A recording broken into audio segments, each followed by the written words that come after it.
Indigo संकट पर तीनोटी नुआ एयरलाइंस को केंद्र सरकार अनुमति देइछन्ते। केंद्र अनुमति मिली तीनोटी नुआ एयरलाइंस को शंख एयर, ऑल हिंद एयर और फ्लाई एक्सप्रेस को अनुमति देइछन्ती सरकार। केंद्र बेसामरिक विमान चलाचल मंत्रालय ठारे एही तीनोटी एयरलाइंस नो ऑब्जेक्शन सर्टिफिकेट पाइछन्ती। इंडिगो समेत मुष्टिमेय विमान चलाचल संस्था उपर निर्भर करने बदल में अन्य संस्था को ए क्षेत्र को प्रवेश करने लगी अनुमति देइछन्ती सरकार। तेबे देशर विमान चलाचल क्षेत्र में आखिदृशिया वृद्धि घटुथिबा बेले मुष्टिमेय विमान चलाचल संस्था उपर सरकार निर्भरशील अछन्ती। किछि दिन तले इंडिगो एयरलाइंस रे विभिन्न संकट देखा देइथिबारु लक्ष लक्ष यात्री समस्यार सम्मुखीन होइथिले। एथिलागि केंद्र सरकार अड़ुआरे पड़िथिले।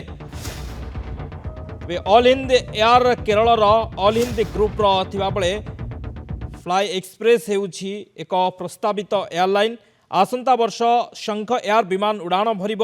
व्यावसायिक सेवा आरंभ पूर्व यही तीनोटी जाक एयरलाइन समेत समस्त नीति नियम पालिबा को निर्देश दिया जाइछि। वर्तमान देश में IndiGo, Air India Express, Alliance Air, Akasa Air, SpiceJet, Star Air, Fly 91 और इंडिया वन एयर कार्यक्षम करिसेंती।